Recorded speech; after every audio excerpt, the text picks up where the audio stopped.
Hello, Amita. How are you? Hello, Răzvan. It's good to see you. I'm fine. Please, have a seat. Thank you. How have you been since last week that we Quite last fine. met? Quite fine. With this heat and so you made it. Yes, but I like the heat.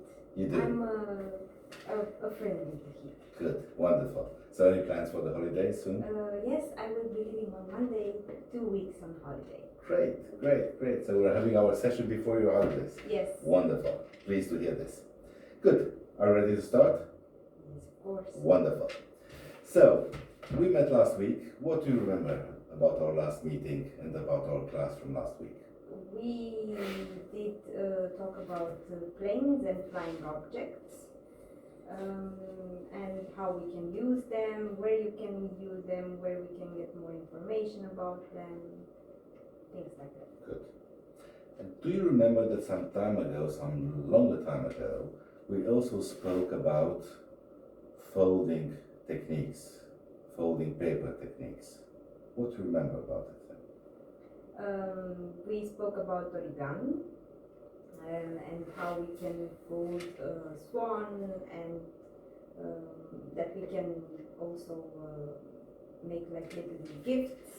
And also use them when folding the napkins in the F&B department, or in the rooms division. We can use them on beds and stuff like that. Origami, which in fact is the state of the art of folding paper techniques, and not only paper. Yes. Good. So what we're going to do today is to combine this folding technique with the dream of man to fly. So by the end of the session, we will be able to fold a piece of paper into a hopefully flying paper plane. Are you looking forward to it? Yes, I'm quite excited about it. So it will take us probably 20 to 25 minutes. And as I said again, we will have hopefully a flying object at the end of the session. Did you play with paper planes when you were a younger girl, let's call it like this? Yes, we often play during You the too. holidays, or even during the classes. We made little planes or flying objects, better said, and threw them through the class, which made the teacher quite annoyed. Well, it looks like it's a eternal story, because any kind of generation still do this. And I remember we were doing the same thing, but we're having really this contest of who's having it the faster done, in order to annoy as much as possible the teacher. So kids are doing the same things over generations. But it's interesting. I think that flying is something that stays in our minds, and I think that it's very important to know, for us at least as Romanians, that Romanian inventors had a very important role to play within the flying industry. Are you aware of this? Persons who really got very much involved into the flying industry? Yes, there are a few of them that I know. One of them is also the one that gave the name to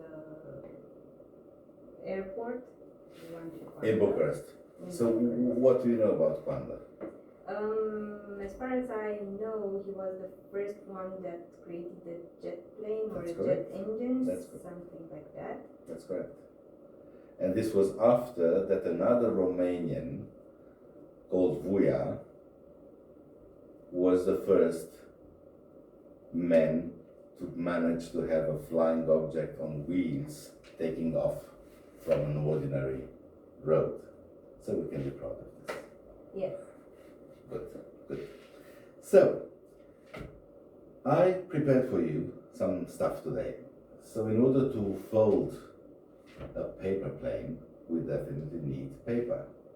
So I chose two kinds of paper, a thin one, normal one, and a thicker one. What could be the reason to have different kinds of paper in terms of thickness? What do you think? I think the thick one maybe could make like a better plane, But for sure, for flying purposes, the thinner one probably would fly easier than the thicker one. So it depends on if we want to make it as a gift, then probably it would be nicer to have a thicker one. If we would like only for the purpose of flying, then we would put the thinner one, I think. Okay, well, I choose these things because you see, I have here two models to show you. This is something that we will have by the end of this session, hopefully, and it's made out of a normal thickness paper. And then I took this one, which is, we might smile, it's a metallic one, obviously, but it's heavier. So we can imagine that a heavier paper plane might fly a little bit longer and will be probably more stable if there's a little bit of wind or whatever. But on the other hand, with a thinner one, it might be easier to fold. What we're going to do today is to try both of them to understand the differences and the difficulties that we might have between the two materials that we are going to use.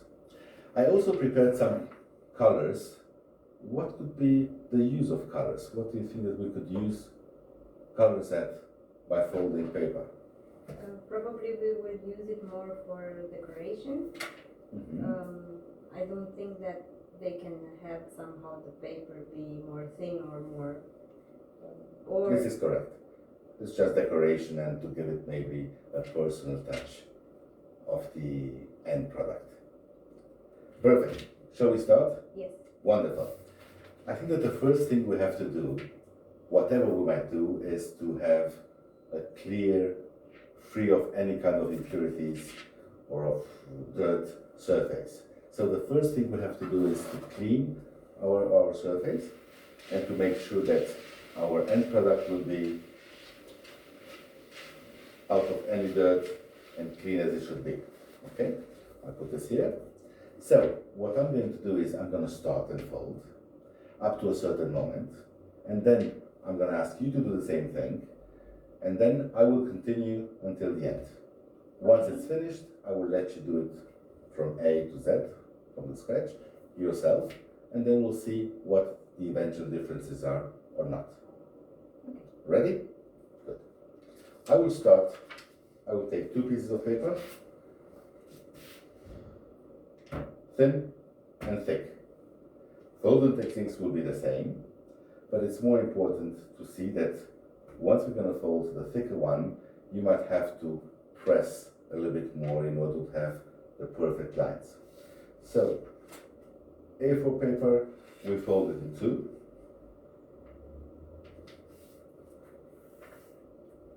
The more you will have well-defined lines, the best your plane will fly. Once I have it folded into 2, I will bring the left angle up to the middle line, the right one, and I should have as much as possible a symmetry between both of them. Next, fold again the left corner that I have towards the center line.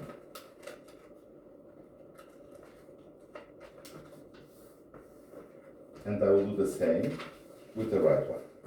You can push and position your paper as you wish.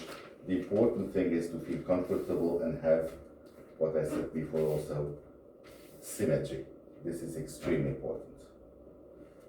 Third movement will be, again, towards the central line.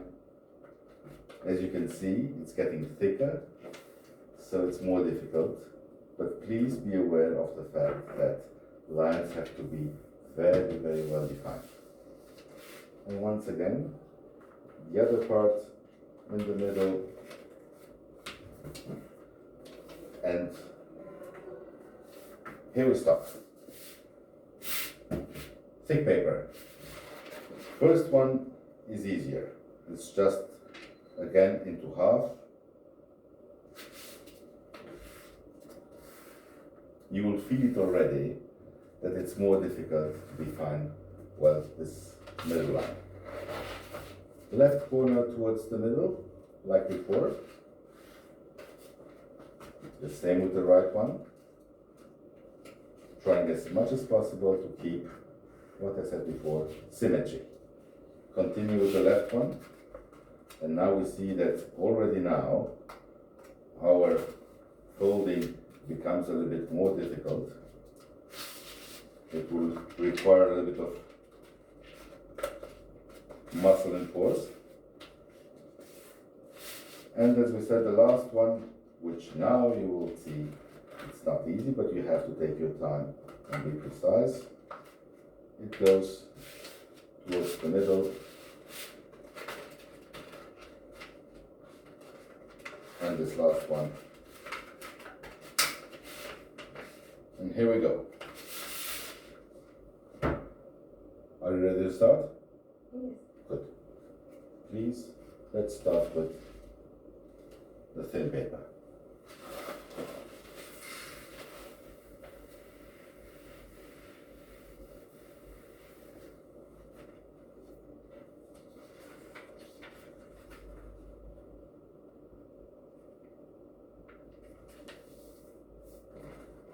Why do you think that symmetry is important when you fold paper for an eventual flying object, like a plane?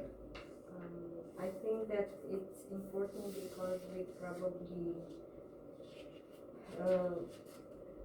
helps us to fly it better.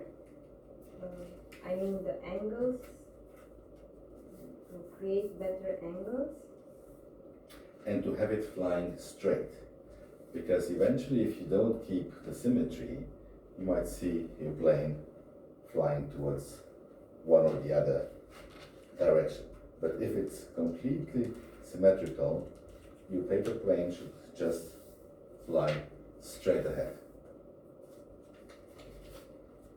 There are some techniques which are a bit more difficult, where you play with the angles and then you create a paper plane which might come back to you. So you throw it and then it goes round and comes back to you. But this will be an eventual other session.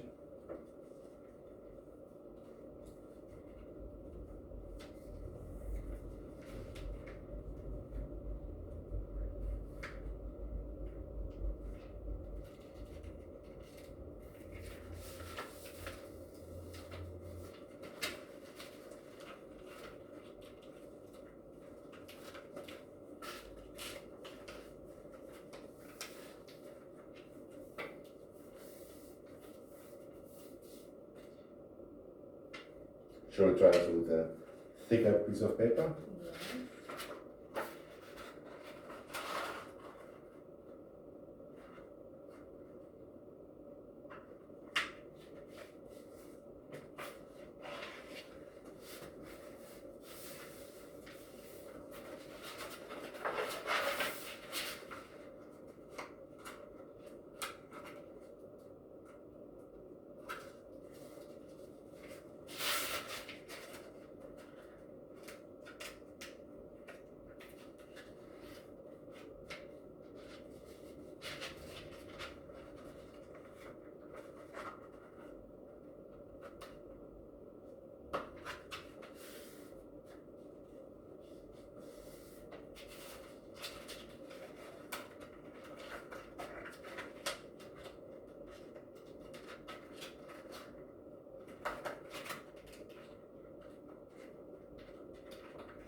Good.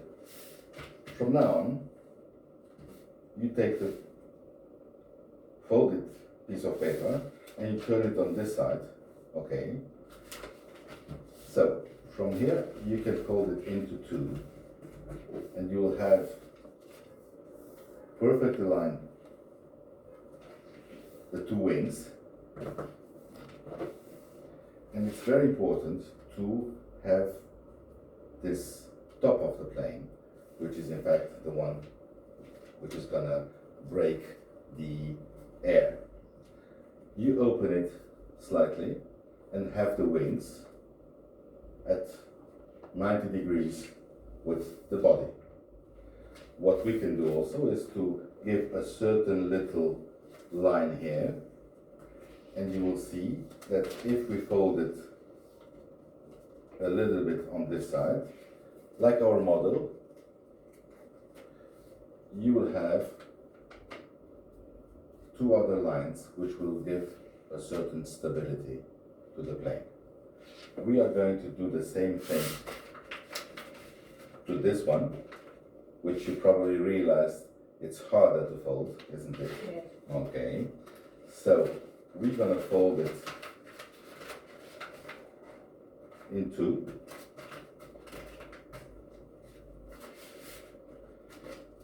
Open it, align the two wings, make sure the top where the pilot sits is in a good shape, and give these two stabilizers for a better flight.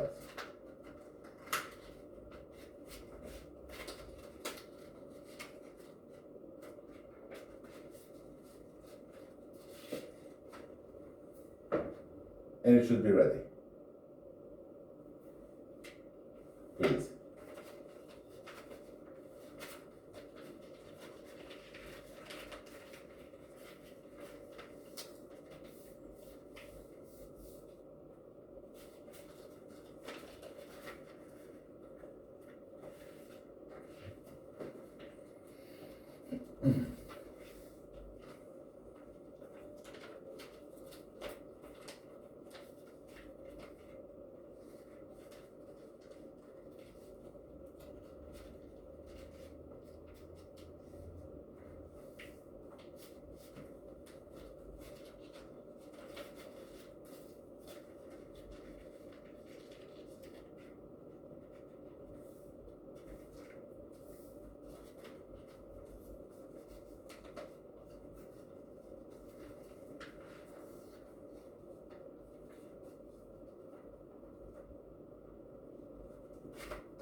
Good. So what I would suggest now is that you do a paper plane from the beginning until the end on your own. You will have to choose one of these two kind of papers, and I would like you to tell me why you choose this kind of paper, and then at the end we're gonna make a kind of comparison between the different planes we have on the table, and then that it will give it a try to see which one flies better. Okay, so I chose the plain paper because it's easier to fold. This one is nicer, but it's much harder to fold and doesn't create really the good also I do not know if it's going to fly or not. So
I think I know.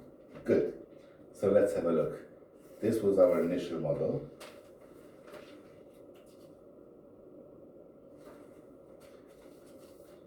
Let's say angles and folds are almost the same. The way you folded these two ones could be a different model of plane, but it's absolutely correct and it's good. I would say it's important also to see if it's changed a lot. I realized something that you did not do from the beginning, but then you did it with a thicker one to bring up the wings at 90 degrees, because if they keep being here, definitely it will not have a very long flight. Why do you think it's important to have them at 90? I think probably the 90 degrees creates the symmetry and a perfect angle which can help the plane fly over a longer period. While if it doesn't have the 90 degree, it doesn't have the symmetry and it can collapse during the flight. And if we throw it away, we will probably keep it right away. Absolutely. In fact, if we look at birds, they modify their angles of the wings. Planes cannot really do this, so they have other techniques to take off or land. But this is absolutely the right answer. So, why do you think it is important to have a systemic way of folding paper? Because I was saying at the very beginning, it is important that you do it right from the first fold, which was that piece into halves. Otherwise, probably the balance and the straight flight of the plane might be affected. So, why do you think we have to be extremely careful to each and one single fold that we do? I think we have to have the perfect symmetry that allows the plane to function afterwards. So to have like the straight angles, to have the wings that are folded, to have the lightness of the paper so that it can also fly away and not keep right. You mentioned to function correctly. What would be a plane functioning correctly from your point of view? Plane function correctly would mean for me that it goes up and it stays for a couple of seconds in the air before falling down. Okay. And there's also another point, the landing point. I think it is interesting to have a plane which is landing smoothly than one who just points directly to the earth. This is correct. Good. What we retain was important from the very beginning, before we started to fold the paper. We had to choose paper. What else? We had to clean the table, to take good care that we have the exact angles, that we fold them correctly, not too much or too loose or too straight. And that is it. What could be the benefit of this session for you, let's say in general? What do you think that we retained and could be useful in whatever we do out of this session of today? Mainly the creativity, the fact that we can gift them or make them cards or maybe use them also in the hotel in various ways. They are also very useful with kids when you don't have any toys around to play with them and give them like something to do. And I think this is kind of, and also it helps us to be more attentive to stuff because origami makes us attentive. We need to be very attentive when folding and how we fold, and yeah, this would be. Because you gave me some points for the product, the importance and utility of the product, but what is important also to know is what was the benefit for you by learning these techniques? The benefit for me is probably creativity and patience, because you need to have patience and strength to fold, for example, the harder paper, because it's not very easy to fold it, and you have to be patient until you fold everything right away and go. And also what you mentioned before, the systemic approach. If we have to do another 10 pieces of paper planes, the way we do them has to be the same in order to ensure the same quality. Good. Would you fly one of your planes? I certainly would, but probably with the latest model, because this one looks a little bit shaky. And this one also, so compared to your plane, mine are a little bit like they have been blown by the wind. I even trust this one. Good. So we are going to have the next session after your holidays, and then we're going to go a little bit further on in what is folding techniques and try to see how different ways of folding a piece of paper to make a paper plane can influence the flight. So today we saw this symmetrical way of folding it, which should give us a direct, straight, as long as possible flight of the plane and a very good landing.